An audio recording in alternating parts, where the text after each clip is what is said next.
Dear Esther, I sometimes feel as if I've given birth to this island. Somewhere between the longitude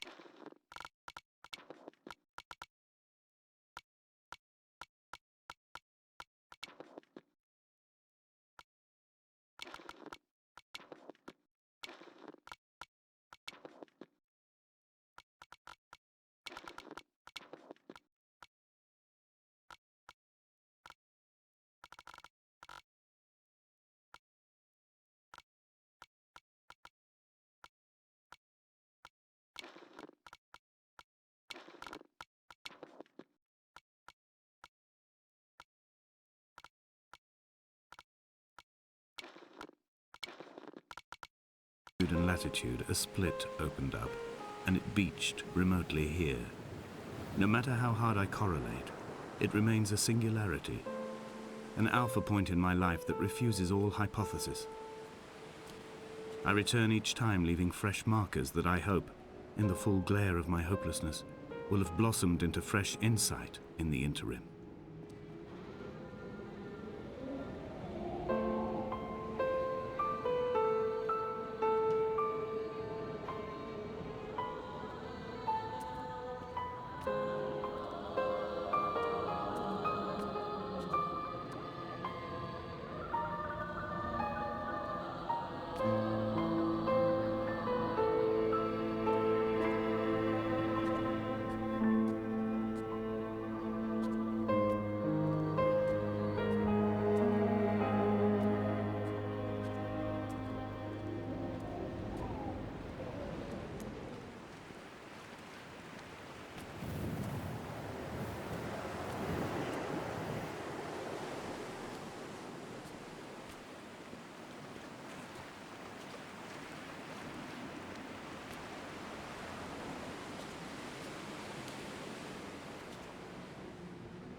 Those islands in the distance, I am sure, are nothing more than relics of another time, sleeping giants, somnambulist gods laid down for a final dreaming. I wash the sand from my lips and grip my wrist ever more tightly. My shaking arms will not support my fading diaries.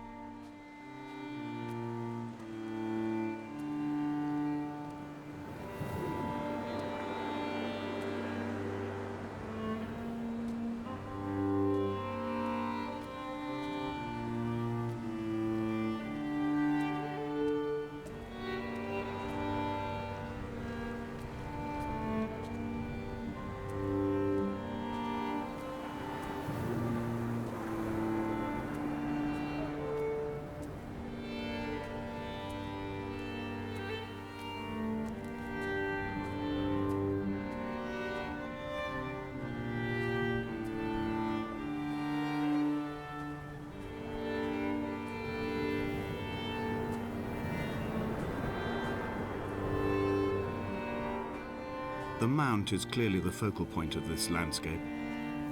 It almost appears so well placed as to be artificial. I find myself easily slipping into the delusional state of ascribing purpose, deliberate motive to everything here. Was this island formed during the moment of impact? When we were torn loose from our moorings and the seatbelts cut motorway lanes into our chests and shoulders, did it first break surface then?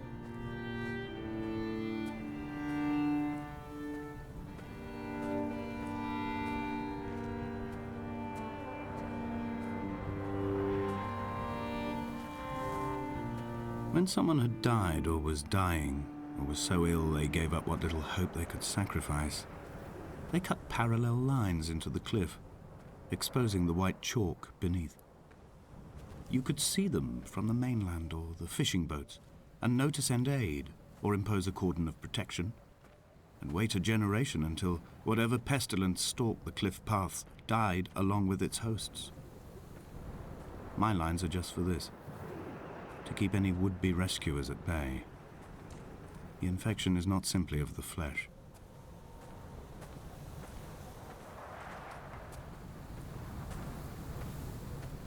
I quote directly, "A motley lot with little to recommend them. I have now spent 3 days in their company. That is, I fear, enough for any man not born amongst them. Despite their tedious inclination to quote scripture, they seem to me the most godforsaken of all the inhabitants of the Outer Isles. Indeed, in this case, the very gravity of that term, forsaken by God, seems to find its very apex. It appears to me that Donnelly, too, found those who wander this shoreline to be adrift from any chance of redemption. Did he include himself in that, I wonder?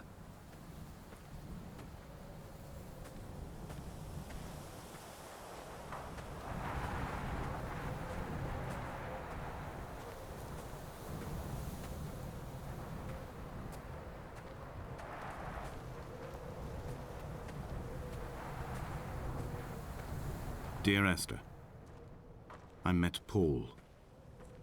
I made my own little pilgrimage. My Damascus, a small semi-detached on the outskirts of Wolverhampton. We drank coffee in his kitchen and tried to connect to one another. Although he knew I hadn't come in search of an apology, reason or retribution, he still spiraled in panic, thrown high and lucid by his own dented bonnet. Responsibility had made him old. Like us, he'd already passed beyond any conceivable boundary of life.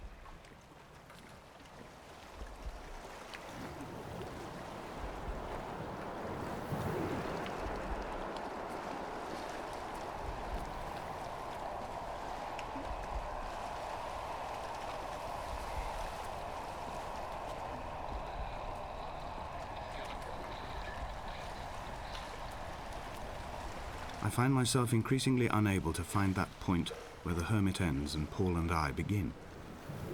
We are woven into a sodden blanket, stuffed into the bottom of a boat to stop the leak and hold back the ocean. My neck aches from staring up at the aerial. It mirrors the dull throb in my gut where I am sure I've begun to form another stone. In my dreams, it forms into a perfect representation of Lot's wife, head over her shoulder, staring along the motorway at the approaching traffic in a vacuum of fatalistic calm.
He still maintains he wasn't drunk, but tired. I can't make the judgment or the distinction anymore. I was drunk when I landed here, and tired too. I walked up the cliff path in near darkness and camped in the bay where the trawler lies beached. It was only at dawn that I saw the bothy and decided to make my temporary lodgings there. I was expecting just the aerial and a transmitter stashed in a weatherproof box somewhere on the mount. It had an air of uneasy permanence to it. Like all the other buildings here, erosion seems to have evaded it completely.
Dear Esther, I have now driven the stretch of the M5 between Exeter and Bristol over 21 times.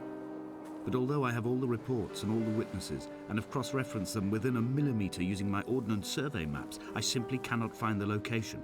You'd think there would be marks to serve as some evidence. It's somewhere between the turn-off for Sanford and the welcome brake services, but although I can always see it in my rear-view mirror, I have as yet been unable to pull ashore.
There must be a hole in the bottom of the boat.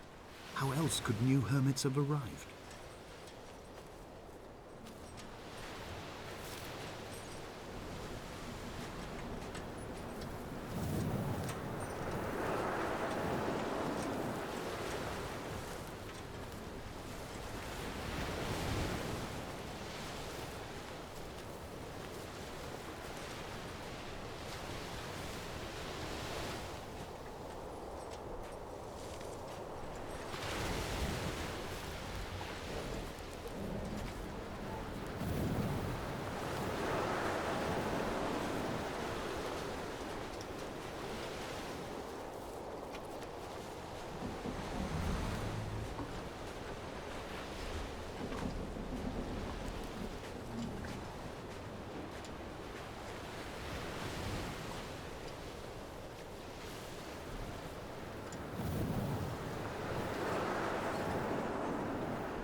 I had kidney stones and you visited me in the hospital.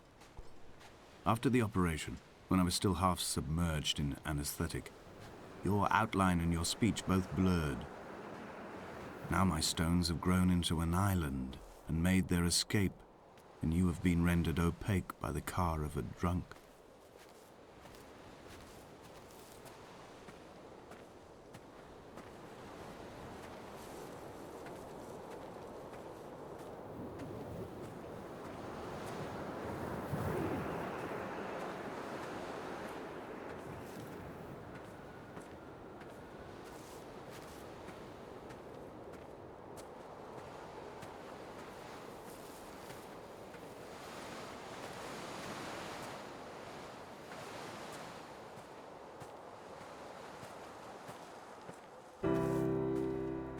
I've begun my ascent on the windless slope of the western side. The setting sun was an inflamed eye squeezing shut against the light shone in by the doctors. My neck is aching through constantly craning my head up to track the light of the aerial. I must look downwards, follow the path under the island to a new beginning.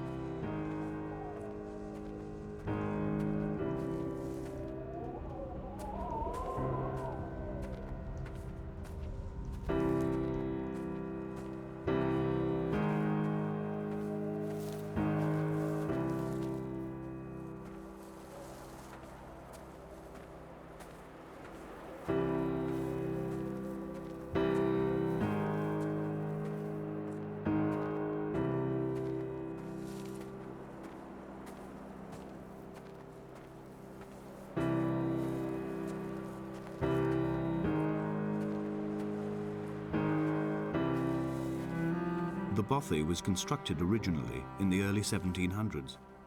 By then, shepherding had formalized into a career. The first habitual shepherd was a man called Jakobsen, from a lineage of migratory Scandinavians. He was not considered a man of breeding by the mainlanders. He came here every summer whilst building the bothy, hoping eventually that becoming a man of property would secure him a wife and a lineage. Donnelly records that it did not work. He caught some disease from his malcontented goats and died 2 years after completing it. There was no one to carve white lines into the cliff for him either.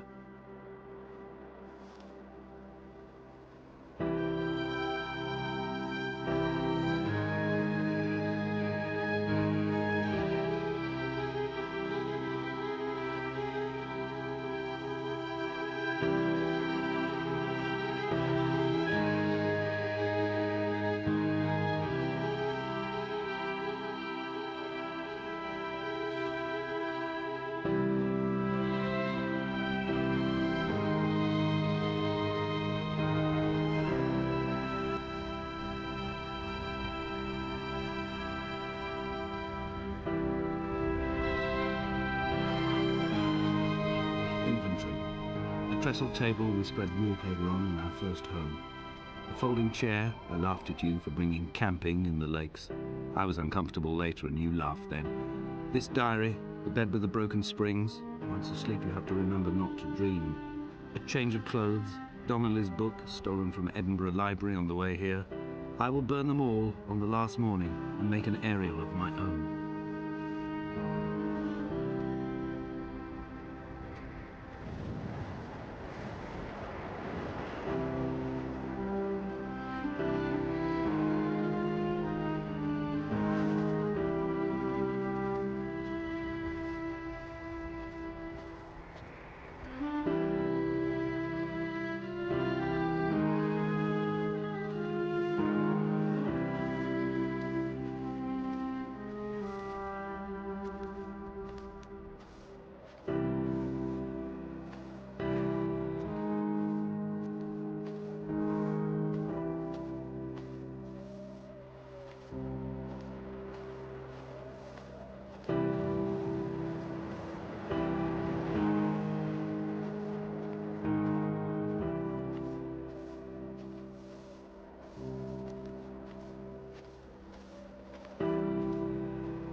What to make of Donnelly, the laudanum and the syphilis? It is clearly not how he began, but I've been unable to discover if the former was a result of his visiting the island or the force that drove him here. For the syphilis, a drunk driver smashing his insides into a pulp as he stumbled these paths, I can only offer my empathy. We're all victims of our age. My disease is the internal combustion engine and the cheap fermentation of yeast.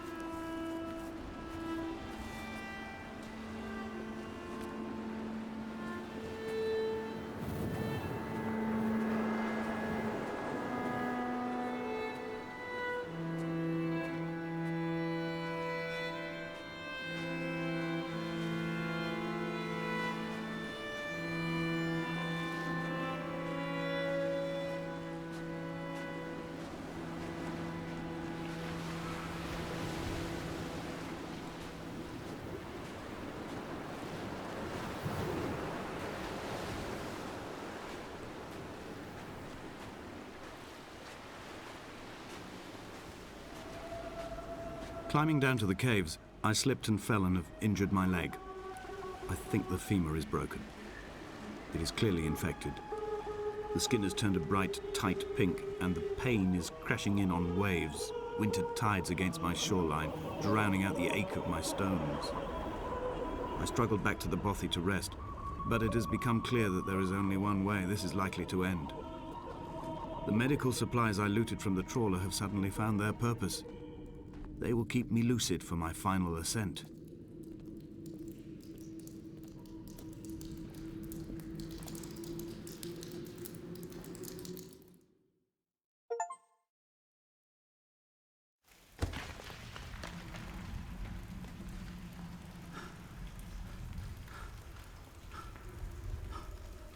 Donnelly did not pass through the caves.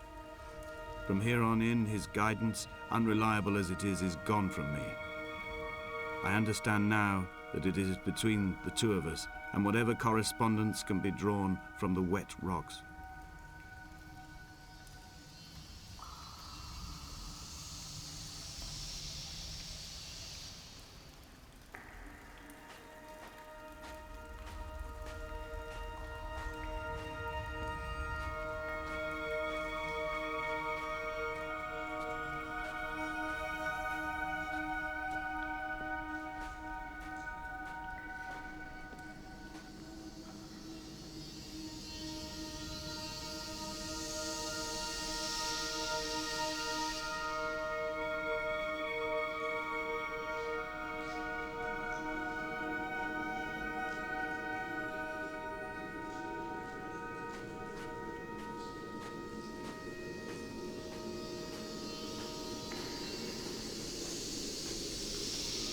There is no other direction, no other exit from this motorway.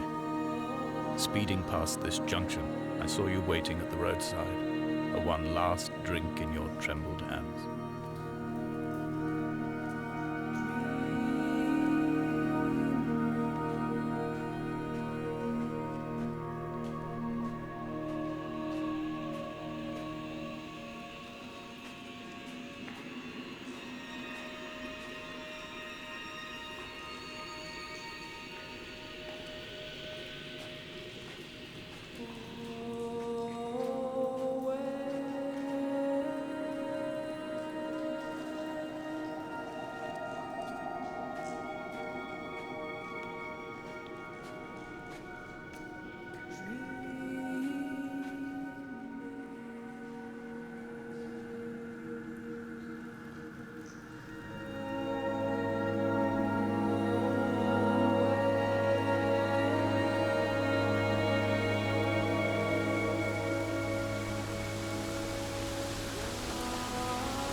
am traveling through my own body, following the line of infection from the shattered femur towards the heart.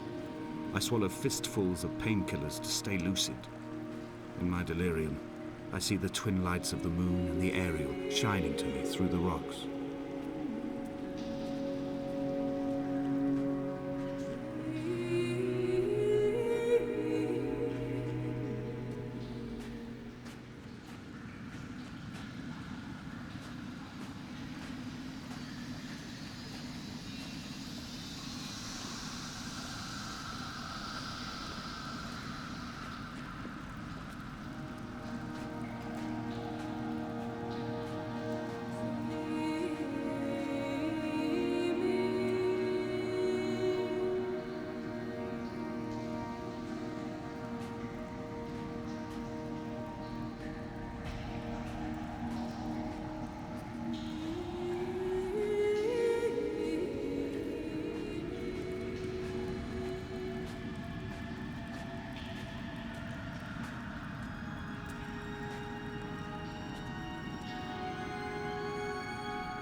When I was coming round from the operation, I remember the light they shone in my eyes to check for pupil contraction. It was like staring up at a moonlit sky from the bottom of a well. People moved at the summit, but I could not tell if you were one of them.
The moon over the Sanford Junction, headlights in your retinas.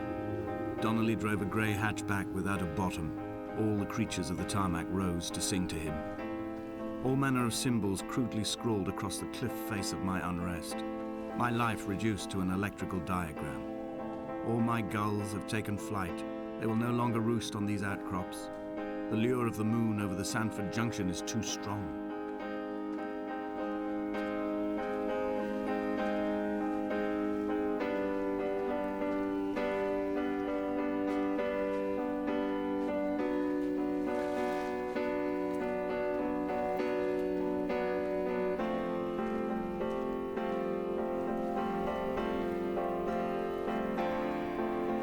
Dear Esther, I find each step harder and heavier.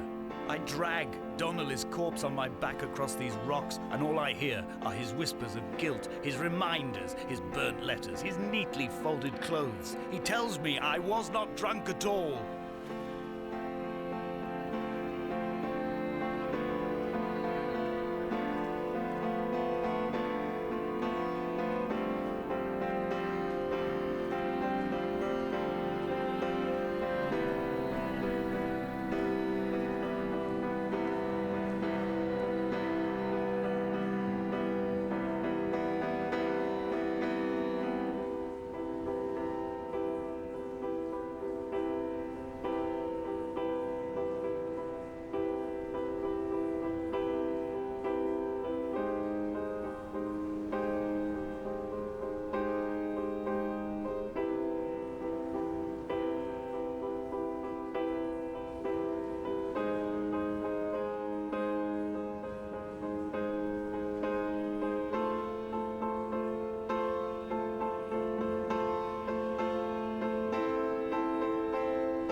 There were chemical diagrams on the mug he gave me coffee in, sticky at the handle where his hands shook.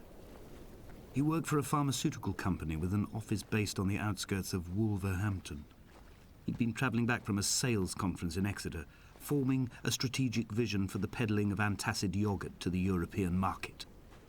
You could trace the connections with your finger, join the dots, and whole new compounds would be summoned into activity.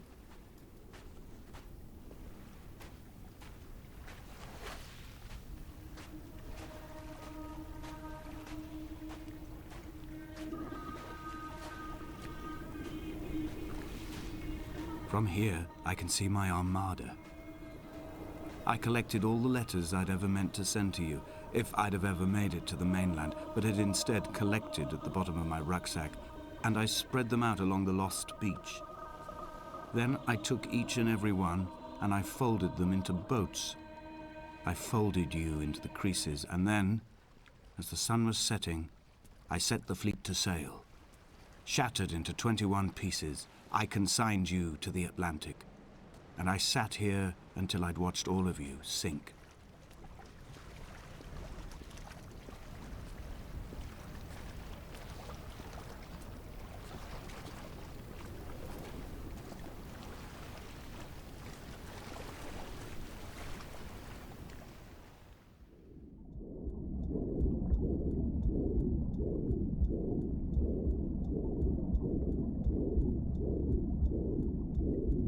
Come back.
I will drag my leg behind me. I will drag it like a crumpled hatchback, tires blown and sparking across the dimming lights of my vision. I'm running out of painkillers and am following the flicker of the moon home. When Paul keeled over dead on the road to Damascus, they restarted his heart with the jump leads from a crumpled hatchback. It took 21 attempts to convince it to wake up.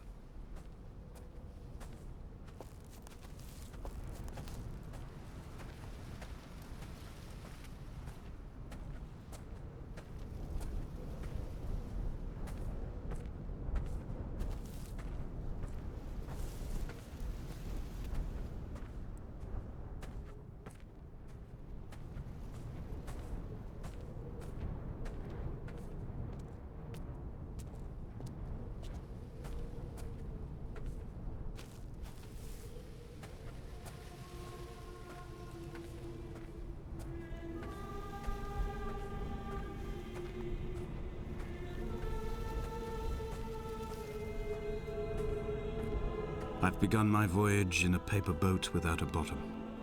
I will fly to the moon in it. I've been folded along a crease in time, a weakness in the sheet of life. Now you've settled on the opposite side of the paper to me. I can see your traces in the ink that soaks through the fiber, the pulped vegetation. When we become waterlogged and the cage disintegrates, we will intermingle.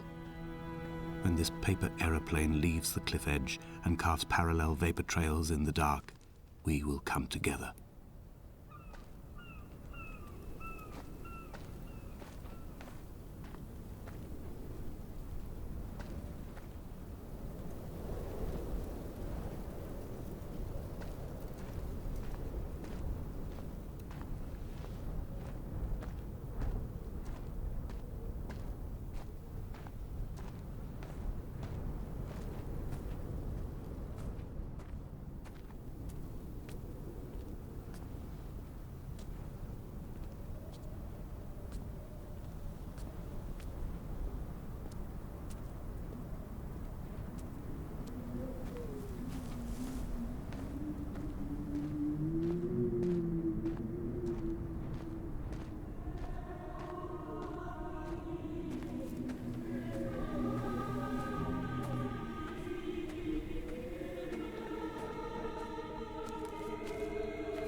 If only Donnelly had experienced this, he would have realized he was his own shoreline, as am I. Just as I am becoming this island, so he became his syphilis, retreating into the burning synapses, the stones, the infection.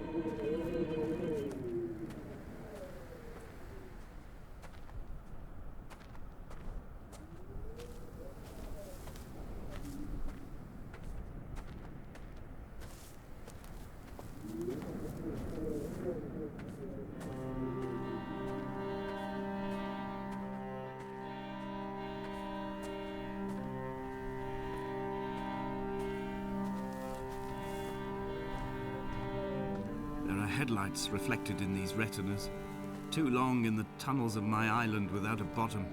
The sea creatures have risen to the surface, but the gulls are not here to carry them back to their nests. I've become fixed, open and staring, an eye turned on itself. I've become an infected leg whose tracking lines form a perfect map of the junctions of the M5. I will take the exit at mid-thigh and plummet to my Esther.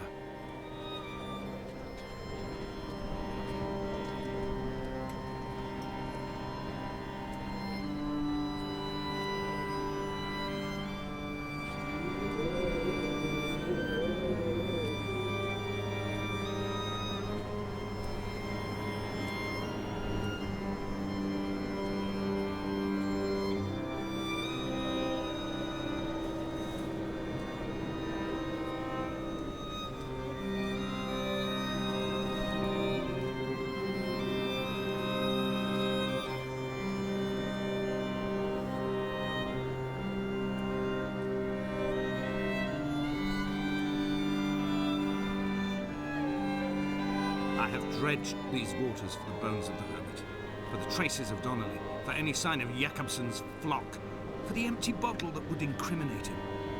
I have scoured this stretch of motorway 21 times, attempting to recreate his trajectory, the point when his heart stopped dead and all he saw was the moon over the Sanford Junction. He was not drunk, Esther. He was not drunk at all, and it was not his fault. It was the converging lines that doomed him. This is not a recorded natural condition. The gulls do not fly so low over the motorway and cause him to swerve. The paint scored away from his car in lines like an infection, making directly for the heart.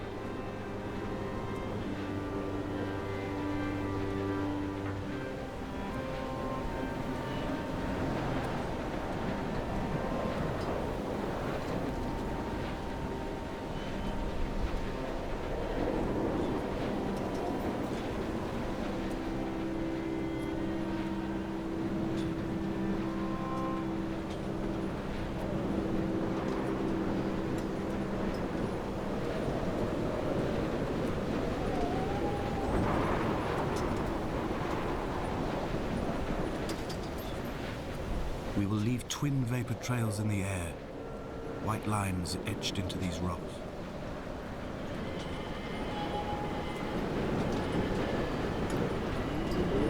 Dear Esther, I have burnt my belongings, my books, this death certificate. Mine will be written all across this island. Who was Jakobsen? Who remembers him? Donnelly has written of him, but who was Donnelly? Who remembers him? I have painted, carved, hewn, scored into this space all that I could draw from him. There will be another to these shores to remember me. I will rise from the ocean like an island without bottom, come together like a stone, become an aerial, a beacon, that they will not forget you. We have always been drawn here. One day the gulls will return and nest in our bones and our history. I will look to my left and see Esther Donnelly flying beside me. I will look to my right and see Paul Jakobsen flying beside me. They will leave white lines carved into the air to reach the mainland, where help will be sent.